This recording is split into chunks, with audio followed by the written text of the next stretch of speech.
इसी हवाले से मजीद बात करने के लिए हमारे साथ मौजूद हैं एंकर पर्सन मंसूर आजम काजी।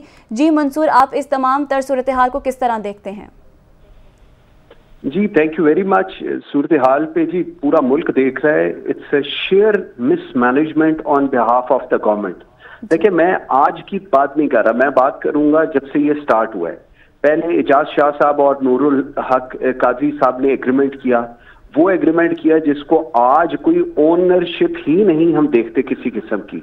और कहा यह जाता है फैसल वाडा जो इन्हीं के उस वक्त के वफाकी वजीर थे, वो अब आपके प्रोग्राम्स में कहते हैं कि जी प्राइम मिनिस्टर को पता ही नहीं था कि ये एग्रीमेंट कुछ ऐसा हो रहा है।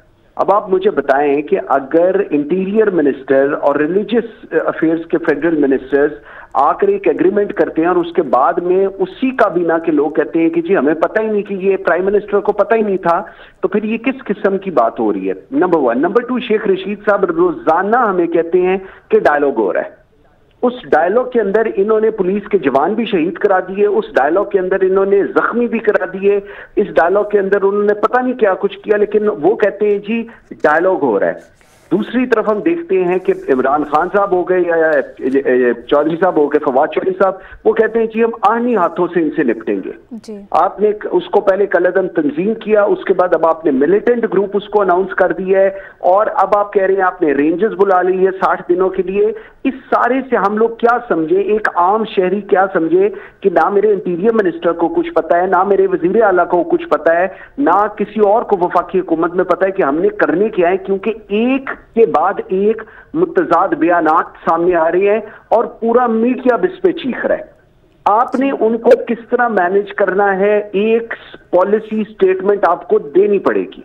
ये नहीं हो सकता कि मैं आपको सिर्फ ये बताऊं, अप्रैल में जब हुआ था तो 3 पुलिस के जवान शहीद हुए थे और 550 जख्मी हुए थे। अभी की अगर मैं बात करूं, लाहौर में जब ये हुआ है तो 2 से 3 शहीद हुए, मुतअद्दिद जख्मी हुए।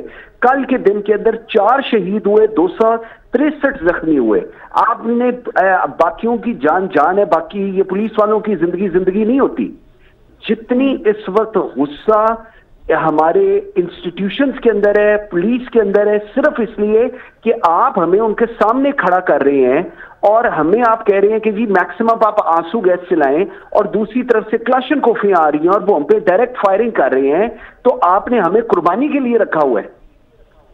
ये बड़ी एक अनफॉर्चुनेट सिचुएशन है जिसको मेरे ख्याल में, और अभी कल इन्होंने ये कहा है कि जी रेंजर्स कॉल ऑन कर लिए जाएं, जिनको बुला लिया गया 60 दिनों के लिए। और अभी मैं देख रहा था कि वजीर आला पंजाब एक मीटिंग कर रहे हैं जिसमें राजा बिशारत, इंटीरियर मिनिस्टर नूरुल हक कादरी को भी उन्होंने कॉन्फ्रेंस कॉल पे लिया, और वो कह रहे हैं जी चले अब दोबारा डिबेट इनसे डायलॉग शुरू कर देते हैं।